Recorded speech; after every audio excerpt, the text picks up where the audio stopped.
Allez, une nouvelle vidéo qui commence. Pas mal de choses à montrer en extérieur. Toujours une petite pause sur le chantier. On attend une saison plus clémente et moins de pluie. On commence du coup sur des travaux extérieurs. Il y en a beaucoup à dire. Alors première chose, là sur cette restanque, ça se voit pas, hein, c'est la restanque du Querter. On a commencé à faire des plantations d'aromatiques sèches pour pas avoir à les arroser et que ça sèche bien tout ce qui a à sécher au niveau du Querter. Donc du thym, de la marjolaine. Ici, bon ça repart, hein, c'est doucement, mais ça va y aller. Du romarin ici, le petit brumisateur à côté pour faire le nécessaire. On a fait prendre quelques succulentes. Donc là, je crois que ça, c'est de la joue-barbe. Il y en a là. Il y en a un peu là-bas. Ici. Ouais, c'est des toutes petites pousses, mais ça va y aller doucement. Et quelques autres plantes grasses. L'objectif ici, c'est d'avoir une zone qui se tienne toute seule et qui boive un maximum l'eau qu'il pourrait y avoir sans avoir besoin jamais d'arrosage. C'est des plantes donc méditerranéennes, on va mettre ça principalement, aromatiques sèches méditerranéennes, et ça tombe bien parce que comme le Querter est fait en chaux, calcaire, on retrouverait ici du coup dans le sol le besoin de ces plantes. Donc ça c'est pas mal. Ici la mare, on en a creusé un peu pour récupérer de la terre, mais on va avoir fini puisqu'on a un nouveau projet normalement. Donc il restera à curer les bords et faire une petite digue devant, mais en niveau taille on sera bon. Dedans, il va rentrer 2 mètres cubes à peu près, peut-être 3 maximum. Et ça, on est bien. On n'a pas vu des animaux sur ces 2 derniers jours, mais ça va, il se débrouille bien. Quentin, le chevreuil, il commence à comprendre que c'est son prénom. Enfin, c'est comme ça qu'on l'appelle. Il commence à comprendre que c'est nous. Parce que quand il s'en va en courant ou qu'il a un peu peur et qu'on l'appelle, il ralentit, il finit de brouter ce qu'il avait à faire et il reste dans les parages. On discute, on fait la vaisselle, on fait du bruit. Et quand il est dans les parages et qu'on l'a appelé, il reste. Donc... on va dire qu'il commence à pas se domestiquer, mais à comprendre qu'on lui veut pas de mal. Donc le potager ici, je sais pas si on verra bien, ça c'est la zone courgette, comme on avait parlé la dernière fois, sauf que là on a commencé à faire des buts. Donc bien creusé, ça a été fait à la main, on en parlera après, mais ça a été fait à la main. Donc voilà, tout a été retourné, buté, hein, il n'y avait que la restanque la dernière fois. Il y a encore du travail à faire, mais le plus gros a été fait, c'est le décaissage, ça c'était un peu long. Ensuite, on a la zone ici, patate oignon, qui est plus protégée. Donc la restant qu'on l'avait fait tomber, là j'ai commencé à décaisser. Et avec un système de grillage sur grillage, commencer à filtrer la terre, hein, vous voyez là. Ça c'est de la terre sans cailloux. Alors ça c'est très long. Et voilà, sur des petites zones, on avait mis un gros grillage et qui porte un petit. On pioche à côté, on fracasse dedans. Voilà, j'ai refait vite fait les buts ici pour que les oignons ils pourrissent pas. Et ensuite, on va faire 2 énormes buts ici en lieu et place et faire un mélange patate-oignon. On amende pas mal le potager avec tout ce qu'on trouve comme déchets, de la tronçonneuse, tout ça. Il y en a ici, il y en a partout. Là, on a mis un peu des déchets là-bas aussi au fond, de la terre, des trucs comme ça. Des sciures de bois, là, on voit, c'est comme du BRF ici. Ici, on en a mis partout pour préparer les zones. Ensuite, on a la zone qui était ici, qui a un peu changé. Donc la dernière fois, la terre, elle était à nu. Maintenant, on a commencé à mettre de l'amendement. Dessous, il y a un peu de vraie terre avec mélangé au sable. La zone, là, elle est prête hein, pour être plantée. Pareil, les déchets de chaux et de chanvre, on les met ici pour que ça fuit et que ça coule au fur et à mesure et que ça irrigue cette zone où il y aurait des tomates. Hein, et les tomates, ça a besoin de calcaire.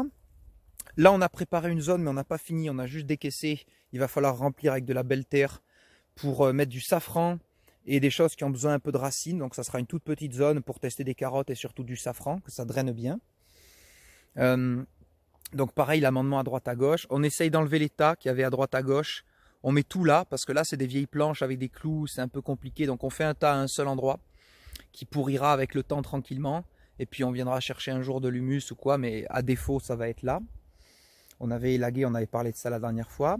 Donc là, il y a des tas hein, d'humus, de compost qui vont être des tests. Hein. On va planter des trucs à la sauvage un petit peu.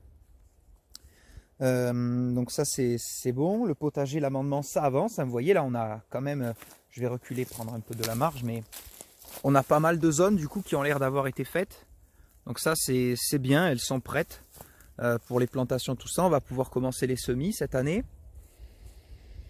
Le grillage, on l'a enlevé. Il y avait un grillage, là.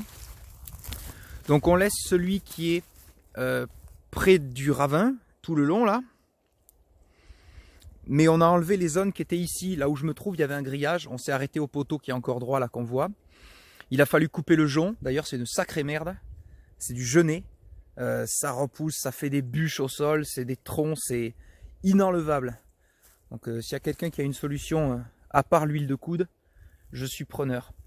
Donc le grillage, on l'a bien enlevé pour arriver à un autre projet qui est une nouvelle ligne d'eau. Donc on va la voir petit à petit, hein, il va y avoir des pauses et on va finir la vidéo sur ça. Mais en gros ici, vous voyez, le débit de la surverse, il est énorme. Si bien que la mare s'est remplie et qu'on a fait un sillon pour que ça nous inonde ici, la prairie de trèfle, et que ça, l'humidité, elle aide à décompacter le sol et puis retourner plus vite, que le BRF il devienne plus vite de la terre et du pourri. Ça nous intéresse. Donc voilà, ici on arrive avec un débit qui est comme ça. Parce qu'on a tiré une nouvelle ligne d'eau qui est celle dans le coude. Elle glougloute, donc j'ai mis un vieux coude en PVC pour pas que ça fasse trop de problèmes. Et à côté on a la toute petite, l'ancienne, qui a vraiment du mal, il va falloir qu'on la refasse. Mais au moins on a la nouvelle en attendant. Donc j'en profite aussi pour dire que dans la montagne, en cherchant la ligne, j'ai trouvé des vieux tuyaux en fonte en acier. J'en ai sorti un et je l'ai découpé en sections pour faire passer nos lignes dedans. De cette façon on peut passer avec les brouettes, avec des outils, sans crainte de quoi que ce soit pour abîmer les lignes. Donc ici c'est la surverse de la nouvelle ligne qui envoie beaucoup de débit. Et là, donc si on suit le tuyau, pour l'instant c'est apparent, là c'est provisoire, à terme on fera vraiment quelque chose de bien, on en avait déjà parlé au niveau de l'établi, tout ça. Et là sur cette palette faite de briques et de broc rapidement, c'est une ligne d'usage avec un clic. Donc la surverse c'est le haut d'une cuve qui est dans la montagne, on va y aller tout à l'heure. Et là c'est le bas. D'ici on tire une ligne, donc c'est une ligne jaune qu'on a laissée un peu par terre là-bas là. Parce qu'on l'a rapproché de nos habitations et de cette façon on ne vient plus remplir les bidons à la source au petit filet. On se sert de ce tuyau et on remplit directement la douche et les bidons et les stérilisateurs, tout ça avec le tuyau. Ça va beaucoup plus vite et puis il y a beaucoup de pression puisque la cuve elle est à plus de 10 mètres de haut par rapport à là où je me trouve. Donc on a enfin un bar symbolique qui nous permet de faire tourner de l'arrosage, des brumisateurs et des choses que quand vous avez l'eau courante c'est facile à avoir et qu'ici c'était un peu plus compliqué. Donc ça c'est pour la ligne d'eau. Le jardin il n'y a pas grand chose, hein. On est en train d'essayer de ranger un peu, d'enlever ce tas de compost parce qu'on aimerait bien faire un poulailler à terme. On a fait juste propre pour tirer cette nouvelle ligne et on se concentre vraiment sur l'amendement des nouvelles zones et la préparation de ces nouvelles zones. Donc voilà, là la ligne ça part par là et ça va tout là-haut et on va faire un tour. Donc là ce qu'on voit, et c'est le prochain point, c'est un motoculteur. On a récupéré un motoculteur d'occasion. C'est un Goldoni Joli Super 57i ou L, je sais pas bien. Très puissant, avec une charrue, des griffes. Donc là j'en ai mis qu'une parce que comme on démarre de zéro dans un sol forestier, une c'est bien. Et le rotavator, quoi, les fraises qui sont ici, tout compris. Voilà, on l'abrite avec bâche et bout de bois pour l'instant, mais à terme, il aura son petit abri, certainement à côté de l'abri à bois quand on l'aura refait à la place de la voiture qui dort là. Voilà, donc ça permet de faire un sacré travail. Tracter des troncs pour plus le faire à la main, préparer la terre. Donc là, j'ai juste fait quelques tests. Donc c'est trop gourmand à cause du sol, il faut vraiment taper petit. Donc j'ai mis une griffe avec une seule bêche et ça marche très bien. Donc là, on voit la ligne qu'il y a ici. On voit que ça a été retourné. On ne dirait pas, hein, mais il y a 20 cm de profondeur. Ça a été levé sur 20 cm. Et sur cette ligne, c'est meuble, malléable. Alors ça bute sur les grosses racines quand même, hein, forcément. C'est pas non plus un char d'assaut. Mais clairement, là j'étais debout sur la griffe et ça avançait avec mon poids, plus le fait que ça traînait la terre. Ça butait une fois de temps en temps sur des racines et ça passe à travers. Vous voyez, on dirait des sangliers. J'ai fait des tests aussi dans le jardin, j'en ai fait partout pour voir que c'est vraiment bien efficace. J'ai fait des tests également ici aussi, dans la zone chantier.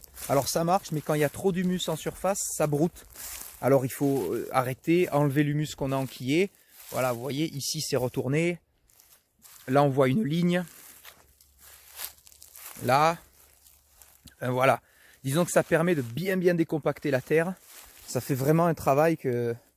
Voilà, cette ligne-là que je vous ai montré, qu'on voit ici, là on la voit tout le long, là, dans le long. Ça, je suis passé quasiment même pas une minute, quoi. À la main, pour faire ce travail, il m'aurait fallu l'après-midi.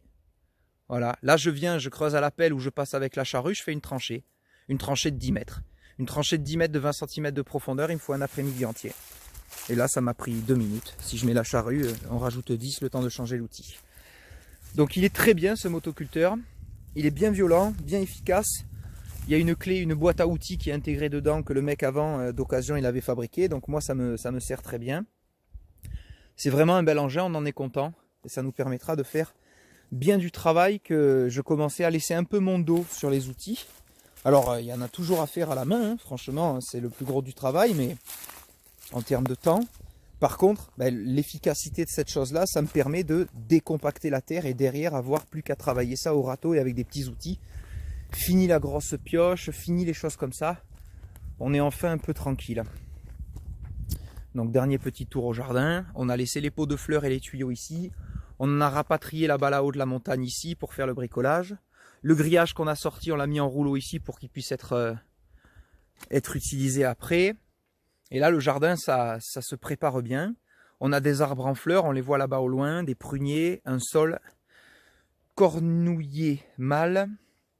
En fleurs, il n'y a que ça pour l'instant. Mais on a bien fait d'élaguer. Ah oui, l'abricotier aussi, le petit abricotier, il nous fait plein de fleurs. J'espère qu'il y en aura un peu cette année, que l'an dernier, on n'en a eu qu'un à terme. Les autres choses, bois, chantier, ça bouge pas. Bois, c'est comme d'habitude, c'est une tâche récurrente. Donc j'en parle pas, mais souvent on fait du bois. Voilà, ici vous voyez la ligne d'eau dont je parlais, on l'a amenée ici.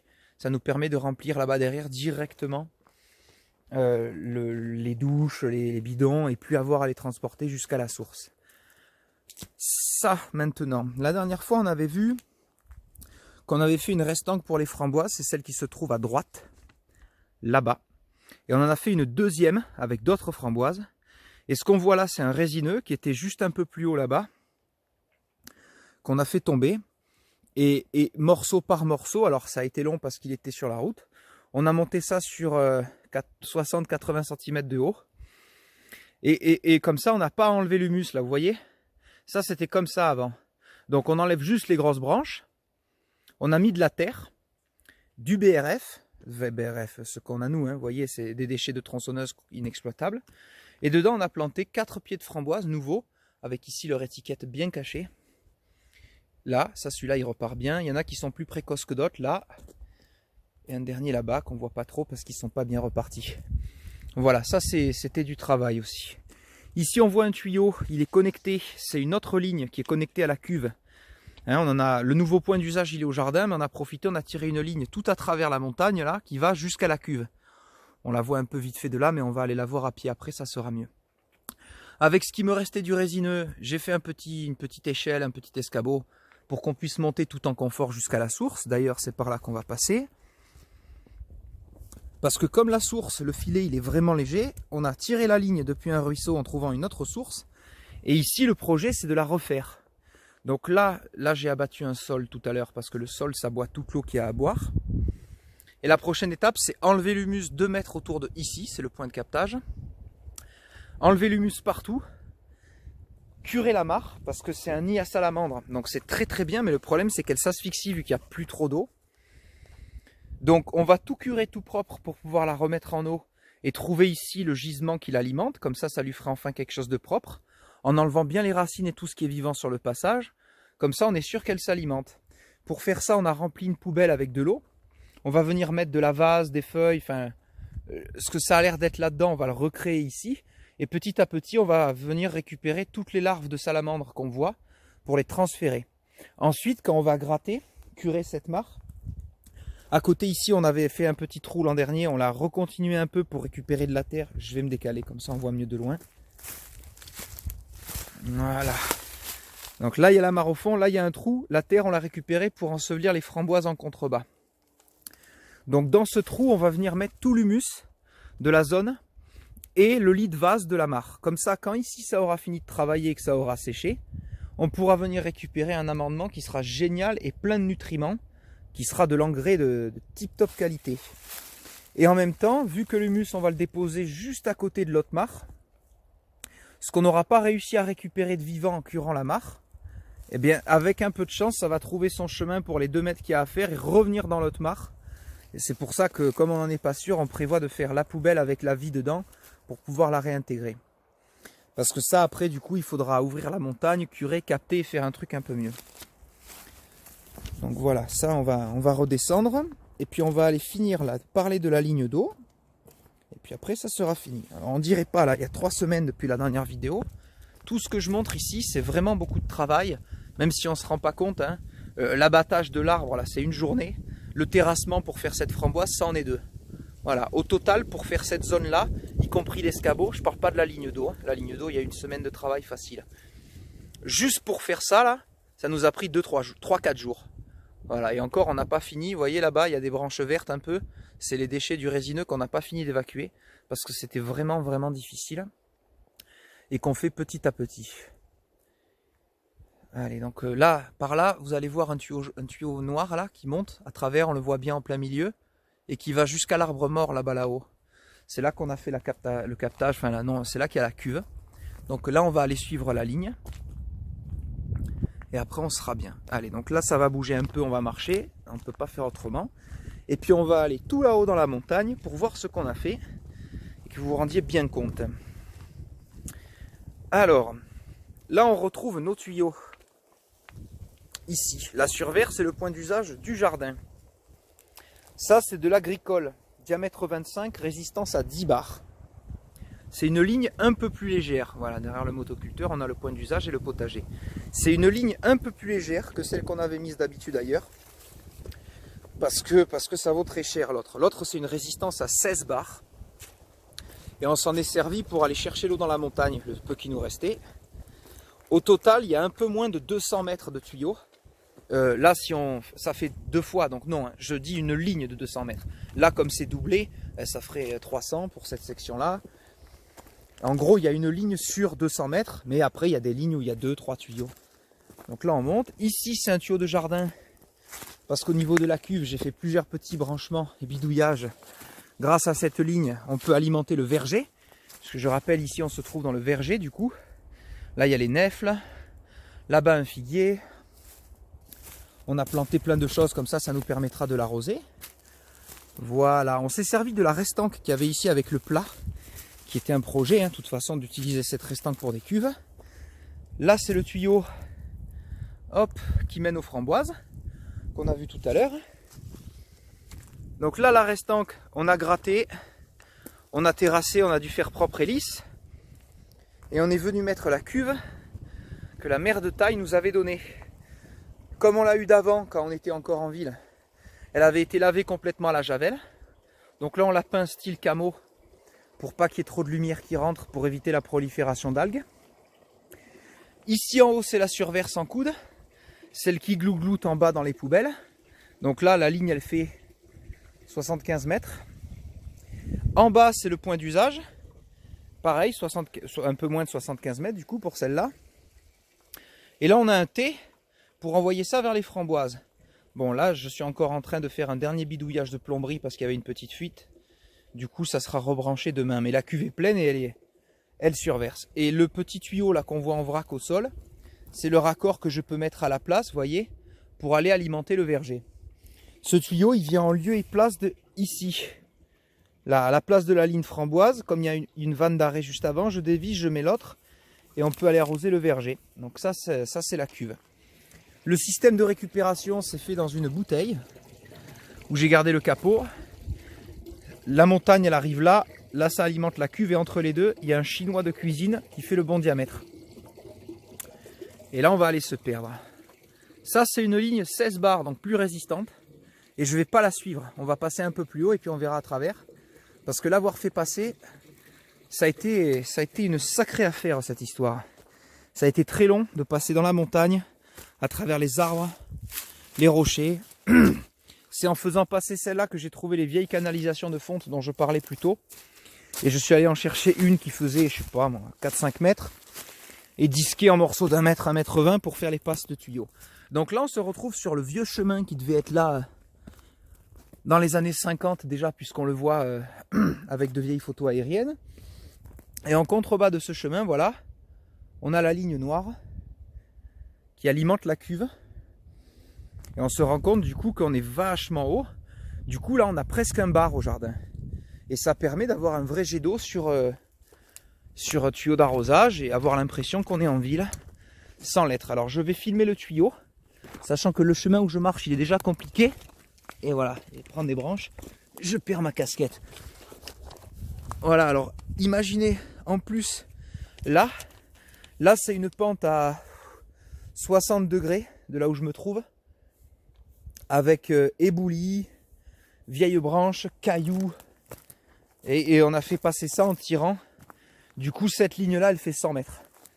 Ouais c'est ça, ça fait 175 mètres au total. Là il y a un raccord, j'ai pas pu faire autrement, mais il fuit pas, je l'ai serti. On continue. Vous voyez c'est long, ça va jusqu'en haut du virage là-bas là-haut. Je filme là pour qu'on voie vraiment le tas de tout dans lequel on est passé. Et la grosse boule, c'est un arbre qui s'est effondré.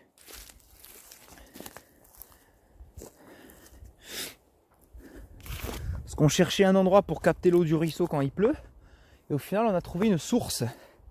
Du coup, c'est la source qu'on a captée. Donc là, le tuyau, il arrive derrière ce châtaignier semi-mort, là. Et derrière ce châtaignier semi-mort, j'ai enfoncé un piolet en fonte d'aluminium de 1 mètre. Il dépasse que de 10 cm et là-dessus, je suis venu verrouiller le tuyau. Comme ça, si je tire de l'autre côté très fort, ici, ça bouge pas et j'arrache pas le captage. Et là, on va aller voir le captage. Donc là, on n'est plus dans le chemin, on commence à être dans le caca. Voilà, ici. Là. Donc là, il y a des dalles de schiste qu'on a posées en dessus comme des tuiles pour que quand il pleuve, ça rentre pas dedans. Dedans, on a trouvé, c'était assez rapide. On a un tout petit peu creusé. Et le système, il est simple. C'est un bidon de 5 litres de vieux eau de javel. Parce que c'est du polyéthylène à haute densité. Donc ça résiste pas mal. Et à l'intérieur de ça, j'ai dévissé le bouchon. J'ai fait passer une crépine. C'est une passoire en gros. Et le bidon blanc sert de collecteur et la crépine enlève le plus gros de ce qu'il y a à capter en termes de déchets et tout ça. Et ça marche parce que dans le petit filtre en bas, j'ai que des petites crevettes qui sont signes de qualité de l'eau d'ailleurs.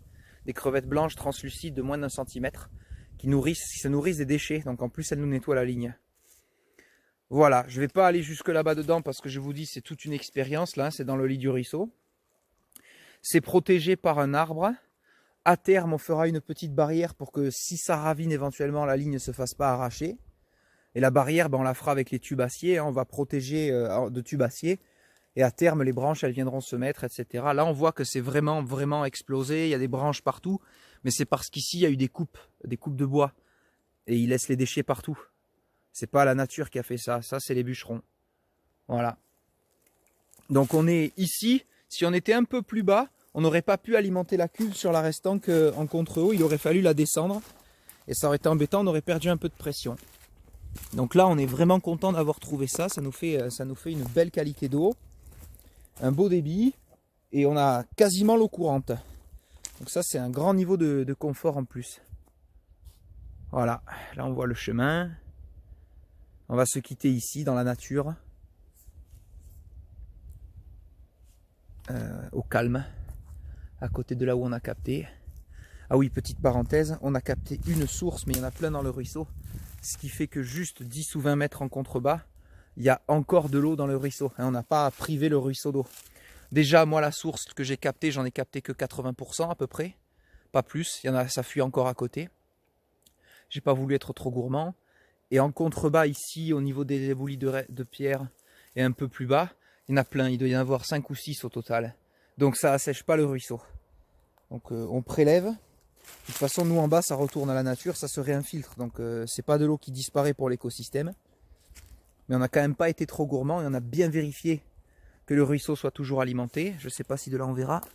Il y a une grosse flaque avec une cascade. On va zoomer un peu.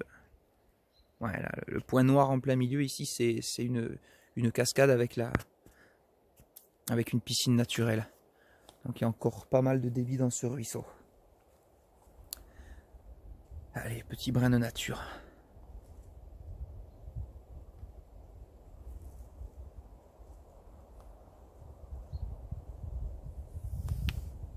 Allez.